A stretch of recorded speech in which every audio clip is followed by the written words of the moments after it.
May dalawang type or klase ng bottom bracket shell, threaded and press fit.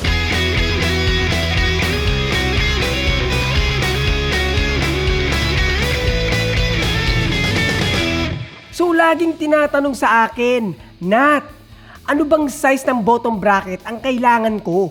Medyo weird sa akin pag tinatanong kung anong size ng bottom bracket ang kailangan. Kahit ako, napapaisip meron ba talagang size ang bottom bracket? The answer is, majority of the time, no. At sometimes, yes. So bakit mo nasabi? Paano masabi? Kasi it's more of kung anong klase or type yung bottom bracket na kailangan mo. Not particularly size. Pupunta tayo sa size na yan mamaya. Pero majority na nagtatanong sa akin, mga naka-threaded bottom bracket shell naman. Spoiler alert! Halos lahat ng modern and most common bike frames na naka-threaded bottom bracket shell, iisa lang ang size ng diameter niyan or thread pitch. Ulitin ko, most common and modern bike frames. So, yung nabibili mong mga budget bikes, mall bikes, branded bike frames, road, gravel, MTB na threaded ang bottom bracket shell, iisa lang ang diameter niyan at thread pitch. Siyempre, may magko-comment, Nat, di ba may mga size yan? Bla bla bla bla bla bla. Alam ko, wag mo kong pangunahan. Sabi ko nga kanina, babalikan natin yung mga size na yan. Nood ka muna, huwag ka masyadong mag-inaso. So ano ba muna yung bottom bracket shell and bottom bracket? Unahin natin yung bottom bracket shell. Ito yung hollow tube sa pinakailalim ng bike frame. Dito pumapasok or nilalagay ang bottom bracket. Siya ang nagde-determine kung anong klaseng bottom bracket ang compatible sa bike mo. Kumbaga, yan yung nagiging bahay ng bottom bracket. Yung bottom bracket naman, ito yung component na nilalagay mo sa bottom bracket shell. Ito ay bahagi ng bisikleta na nagpapagana sa pag-ikot ng crank. Ito yung may bearing sa loob na nagpapadulas at nagpapagaan sa pagpedal mo. Kung walang bottom bracket, hindi iikot ang crank at hindi makakapagpedal. So, alam na natin yung bottom bracket shell at bottom bracket. At sinabi ko nga kanina na bottom bracket shell ay ang nagde-define kung ano yung kailangan mong bottom bracket. May dalawang pangunahing klase ng bottom bracket shell. Ito ay ang threaded bottom bracket at press fit. Unahin natin ang threaded bottom bracket shell. Ito yung BB shell na you guess what? Merong thread, yung ganito.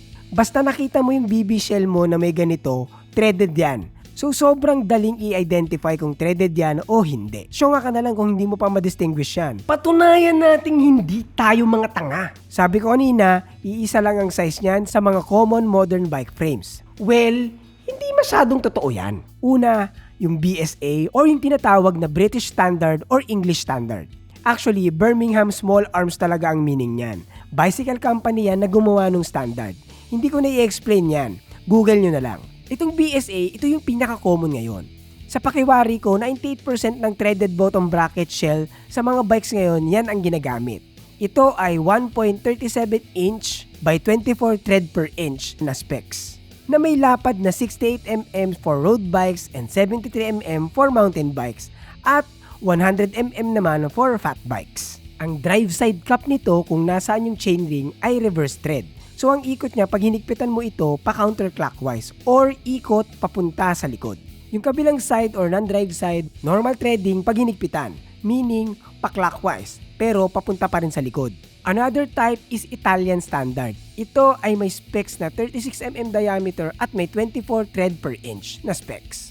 So, mas malaki ito kumpara sa BSA. Ang paghigpit dito ay clockwise on both sides, meaning sa magkabilang cranks. So, sa drive side, papunta sa harap ang ikot, paghihigpitan. At non-drive side, papunta naman sa likod ang ikot. So, parang normal lang na screw ang paghigpit dito. Kala ko ba iisang size na lang ang threaded bottom bracket? Nasabi ko yan, gawa ng napakadalang na nitong Italian standard. Halos wala na nga yan Even yung mga modern Italian bike brands, ginagamit na yung BSA or ibang proprietary standards. Kung makaka-encounter ka ng Italian standard, malamang sobrang lumang bike nun.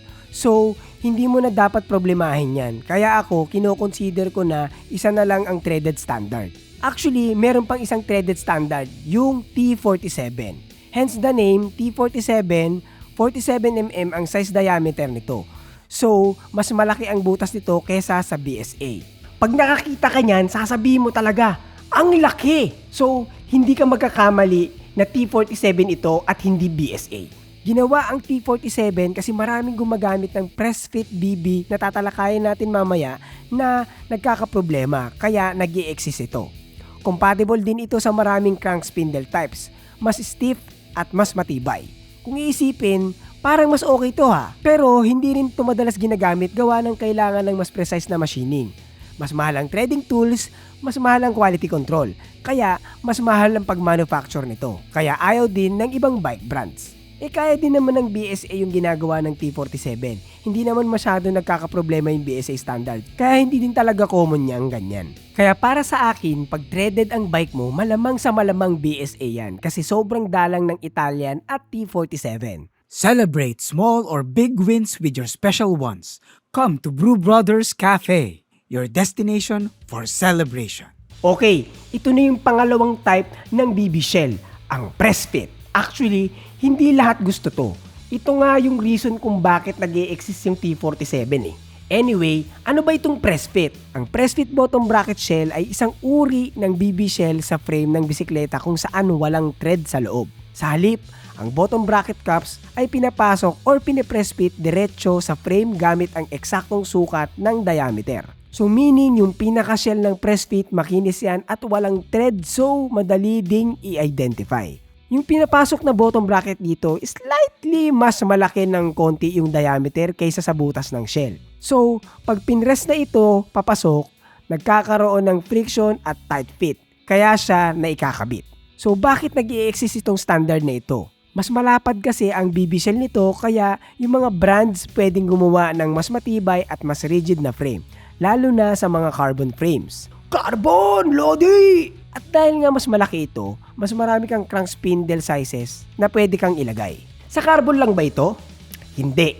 Meron ding press fit na aluminum frames. Anyway, ito na yung medyo komplikado sa press fit. Yung mga klase ng bottom bracket na pwede mong ilagay. Bakit ko nasabing komplikado? Kasi kumpara sa threaded counterparts, kailangan sakto yung mabibili mong bottom bracket para sa shell. Mas demanding kasi ito sa tamang sukat, kumbaga mas sensitive ito sa tolerances. Once na maluwag o mali ang tolerance niyan, mag-iingay yan or magkukos ng creaking. Ito yung laging problema ng press fit. Kaya, hindi rin ako fan ng ganito. I'm not saying pangit itong standard na to. Maganda ito lalo na kung ma-set up mo ng tama.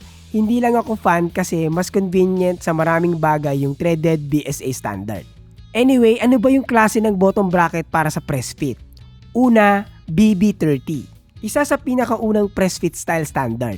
Ang bearing nito nakadiretso sa frame so walang cups. So parang direktang bearings ito na sinasalpak sa press fit BB shell.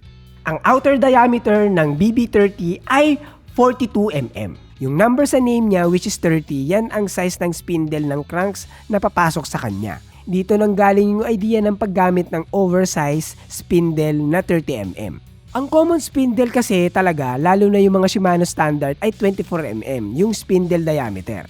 Kaya tinatawag na oversized yung isa kasi mas malaki kasi 30 mm nga. Next natin ay yung PF30 or Press Fit 30. Yung bearings naman nito ay nakamount sa cup na pinipress papasok sa frame. Ang pinaka-shell diameter nito ay 46 mm, may pang road at MTB variants ito na pang 30 mm spindle diameter. Hence the name PF30. Mas malaki ang diameter ng shell kaya mas rigid. Dahil may bearing caps, mas madaling i-maintain kaysa sa BB30 dahil hindi diretsong nakadikit ang bearing sa frame. Mas forgiving pagdating sa tolerance. Kaya mas konti ang creaking kumpara sa BB30. Pero pwede pa rin mangyari kasi yan ang nature ng press fit. Punta naman tayo sa BB86 and BB92. Ang size nito ay 86.5 mm shell width karaniwan sa mga road bikes. BB92 naman, 92 mm ang shell para naman sa mga MTB.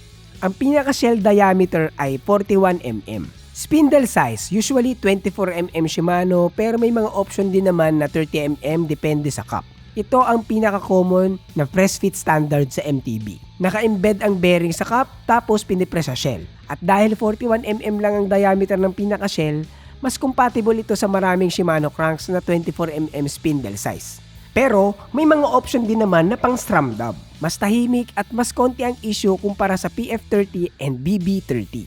Ang lapad na 86 and 82 mm ay nagbibigay ng mas matibay at mas stable na pagpedal. Magandang stiffness para sa hard pedaling. And then last, BB Right. BB Right, bottom bracket right ang ibig sabihin niyan, na dinevelop ng Cervelo. Ito na naman tayo sa tunog Italian Pero mga nubwits, ang Cervelo ay Canadian brand, hindi Italian. Tandaan, Canadian.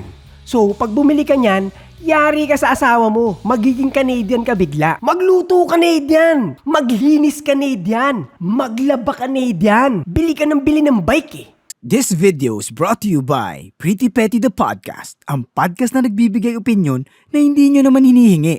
Kung gusto mong matawa at matuto, punta ka lang sa description for the Spotify link.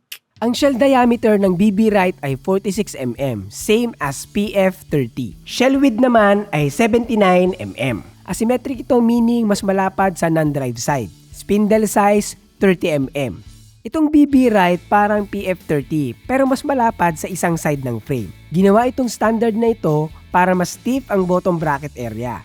Mas maganda ang power transfer, mas malaki ang clearance at support. Mostly ginagamit lang ng Cervelo at ilang road frames. Still press fit kaya pwede pa rin magka-creak pag hindi perfect ang fit. So tayong mga mortal na hindi kayang bumili ng Cervelo, hindi natin kailangan problemahin ng standard na ito kasi nga pang Cervelo lang. At hindi tayo masasabihan ng maglaba Canadian. Okay, balik tayo sa ultimate tanong ng madla. Actually, may iba pang mga bottom bracket types na hindi na natin matatalakay gawa ng hindi na masyado itong common sa modern standards. So yung mga most common sa modern bikes and similar types na lang ang tatalakayin natin ngayon. Baka lang kasi may magsabi. Okay, balik tayo sa ultimate tanong ng madla. Nat, ano bang size ng bottom bracket ang kailangan ko? Kapag threaded ang BB shell mo, which is 98% ng may encounter mo sa buhay mo, hindi mo kailangang isipin ng size ng bottom bracket in terms of diameter. Standardized kasi ang BSA. So lahat halos pare-pareho. Napakababa ng porsyento na maka-encounter ka ng Italian. Gawa ng, sa name pa lang, Italian. So gawa yan sa spaghetti. Hindi. Majority of the time, Italian brands lang ang gumagamit. Like Pinarello, Colnago, and mostly mga old frames lang ito. Since gumagamit din yung mga high-end brands na yan ng proprietary bottom brackets nila. And by that time na kaya mong bumili ng ganyang brand, I'm pretty sure hindi mo kailangang itanong sa akin kung anong size ng bottom bracket. Kasi dahil nga high-end ito, very well documented naman sa spec sheet at manuals ang mga brands na yan. Magbasa kasi kayo.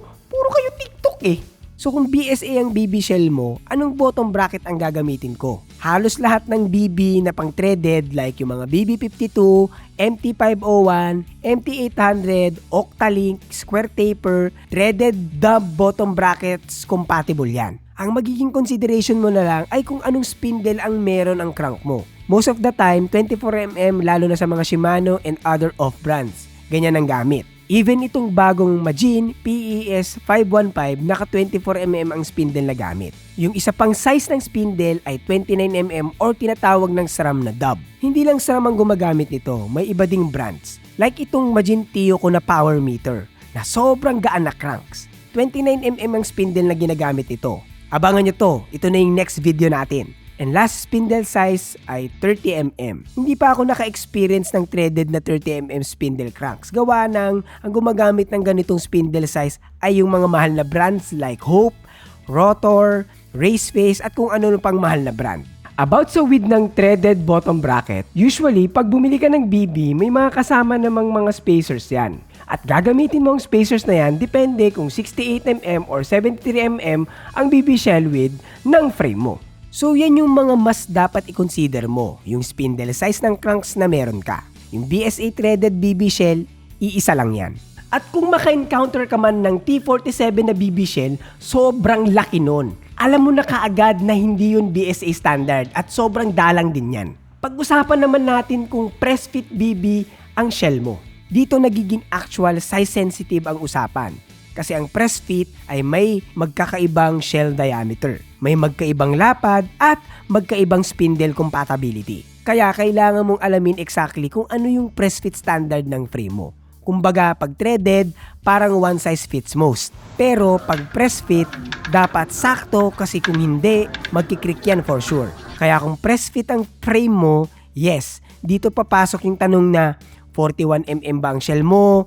46mm ba? 42? Yan. Or, gaano ba kalapad? 86.5mm ba, 92mm, 79mm kung BB right, at syempre yung spindle size, 30mm spindle ba ang crank mo or 24 lang. Dito magiging totoong size ang usapan ang bottom bracket. So ano ba yung mga steps na kailangan mong gawin? Una, alamin ang exact bottom bracket shell standard ng frame. Ito ang pinakamahalaga sa lahat. Kailangan mo malaman ang dalawang bagay sa frame mo. Una, shell diameter. Ito yung lapad ng butas ng BB shell. Common sizes, ilalagay ko na lang dito sa gilid. Pangalawa, shell width. Ito yung lapad ng BB shell. Common widths, lalagay ko na lang din dyan. Pause nyo na lang para makita nyo. Pero Nat, paano kung hindi ko alam yung para sa akin? Unang-una mong gawin, please check the frame's manual. Imposibleng hindi yan nakalagay doon. Kung wala sa manual, puntahan ang website ng brand at dun tignan. Minsan naman, nakasulat sa frame. Swerte ka na lang pag ganyan. Huling option, sukatin mo gamit ang caliper. Actually, ito yung pinaka-best way. Kaya okay din talaga na meron kang caliper sa bahay. Mura lang yan. Link ko sa description or lalabas na lang yan sa lower left ng screen. Affiliate links yan. Wala naman dadagdag sa babayaran nyo. Pero nakatulong ka naman sa channel if bibili ka gamit yung link. Okay, step 2. Alamin kung anong crank spindle ang gagamitin mo. Ito ang second requirement. Ang mga karaniwang spindle sizes, 24 para sa Shimano, pinaka-common sa Road and MTB. 24 and 22mm sa GXP cranks. 30 yung oversize. Yan yung mga race face, rotor, Easton, Praxis. 28.99mm yung SRAM dub. Yan yung mga modern SRAM cranks. Step 3, i-match mo yung frame standard plus crank spindle. Ito yung pinaka-critical na step. Frame plus spindle size equals tamang press fit BB. So ito yung mga example, post nyo if need nyong malaman. Step 4, piliin kung anong style ng BB ang gusto mo. Same standard pero magkakaiba ang style ng press fit BB. Standard press fit cups, direct press in, ito yung pinaka-common. Malaki ang risk ng creaking kung hindi perfect ang tolerance. Thread together conversion like yung mga Token Ninja and Wheels MFG. Ito yung may threaded center tube na humihigpit mula sa loob. Mas tahimik, mas stable, pinakamagandang option para iwas creak. Fully integrated bearings, BB30 style. Bearings directly pressed into shell. Ito yung BB na direktang nilalagay yung bearing sa BB shell. Pero mas demanding sa tolerances. Mas prone sa issue kapag hindi perfect ang frame. Okay, step 5 tayo. Piliin ang bearing types. Choose based sa ride style at budget. Merong steel bearings, mas durable, best for MTB. Hybrid ceramic, smoother, mid-high budget. Full ceramic, high-end pero fragile on rough rides. Actually, yung pagpili ng bearing types, applicable din yan sa mga threaded bottom bracket. Pero, kung iisipin mo, napakadaming kailangang i-consider pag press fit. Kaya, hindi ako fan. So pag pumipili ako ng bike frame, isa yan sa mga unang kinoconsider ko kung naka-threaded ba or press fit. Pag naka-press fit yan, next frame na kaagad. Dapat threaded. I'm not saying pangit ang press fit.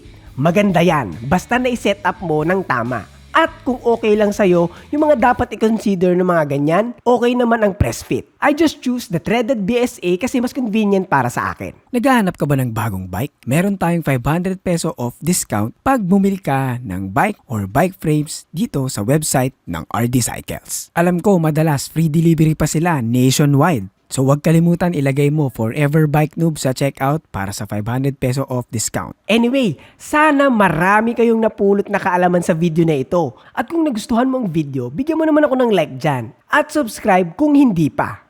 Ako nga pala si Nat na nagpapaalalang manatiling Bike Noob Babang Buhay para tuloy-tuloy lang ang paso ng kaalaman. Paalam!